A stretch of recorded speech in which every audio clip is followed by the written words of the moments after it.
السلام علیکم، welcome back to اندر ویڈیو۔ تو آج کی اس ویڈیو میں ہم بات کریں گے اولیپرا ٹیبلٹس 5 mg اور 10 mg کے بینیفٹس، اس کے یوزز اور اس کے سائیڈ ایفیکٹس کے بارے میں۔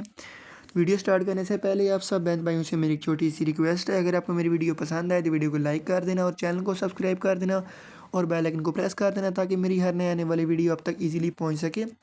اور ویڈیو سٹارٹ کرنے سے پہلے آپ کو یہ بھی بتاتا چلوں، جب بھی آپ نے یہ میڈیسن لینی ہے، یہ کوئی بھی میڈیسن لینی ہے، سیرپ لینا ہے، ٹیبلٹ سے کسی فارم میں لینا ہے، تو آپ نے اپنے ڈاکٹر کی ہدایت کے مطابق استعمال کرنی ہے، کیونکہ ہمارا ویڈیو بنانے کا مقصد صرف ویڈیو کے اندر آپ کو میڈیسن کی ڈیٹیل پرووائڈ کرنا ہوتا ہے، تو آپ کو کل کوئی بھی مسئلہ نہ بنے، اس لیے آپ اپنے ڈاکٹر کی ہدایت کے مطابق میڈیسن استعمال کریں، کیونکہ کچھ میڈیسن کچھ لوگوں کے لیے فائدہ مند ہوتی ہیں، کچھ کے لیے وہ نقصان دیتی ہیں۔ تو چلیں اس کی بینیفٹس کی بات کرتے ہیں۔ یہ استعمال کروایا جاتا ہے ڈپریشن کے لیے اسپیشلی، ٹھیک ہے۔ اگر آپ کو ڈپریشن ہے تو ڈاکٹر آپ کو یہ استعمال کروانے کے لیے دیتے ہیں۔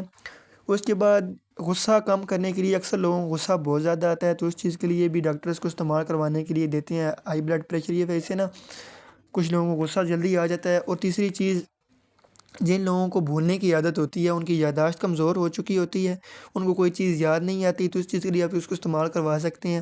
نمبر 4 پہ ہے فوبیا، مطلب وہم کے لیے بھی ڈاکٹر اس کو استعمال کروانے کے لیے دیتے ہیں۔ اگر آپ کو وہم ہے، فوبیا ہے، مطلب برے برے خیالات آپ کے ذہن میں آتے ہیں، اس چیز کے لیے بھی ڈاکٹر اس کو استعمال کروانے کے لیے دیتے ہیں، ٹھیک ہے۔ اور تقریباً جو ہے یہ دماغ کی بیماریوں کے لیے اس کو استعمال کروایا جاتا ہے، ڈپریشن، فوبیا، ہیڈیک وغیرہ کے لیے ڈاکٹر اس کو استعمال کروانے کے لیے دیتے ہیں، ٹھیک ہے۔ تو جو اس کے سائیڈ ایفیکٹس ہیں وہ بھی آپ کو ہو سکتے ہیں، اس لیے آپ اپنے ڈاکٹر کی ہدایت کے مطابق ہی اس کو استعمال کریں۔ اس کی وجہ سے آپ کو وومٹنگ بھی ہو سکتی ہے، الٹی ہو سکتی ہے، ٹھیک ہے، اور نوزیا ہو سکتا ہے، آپ کو متلی بھی ہو سکتی ہے۔ یہ آپ کو قریبی ہر میڈیکل سٹور سے ایزیلی مل بھی جائے گی۔ تو یہ تھی آج کی ویڈیو، امید کرتا ہوں آپ کو میری ویڈیو پسند آئی ہوگی۔ تو یار آپ سے ریکویسٹ ہے کہ میری ویڈیو کو لائک کر دیں، چینل کو سبسکرائب کر دیں، اسی طرح کی مزید ویڈیو دیکھنے کے لیے میرے چینل وزٹ بھی کر سکتے ہیں۔ انشاءاللہ ملتے ہیں اگلی ویڈیو کے اندر۔ اتنی دیر کے لیے اپنا خیال رکھیے گا، دعاؤں میں یاد رکھیے گا۔ اللہ حافظ۔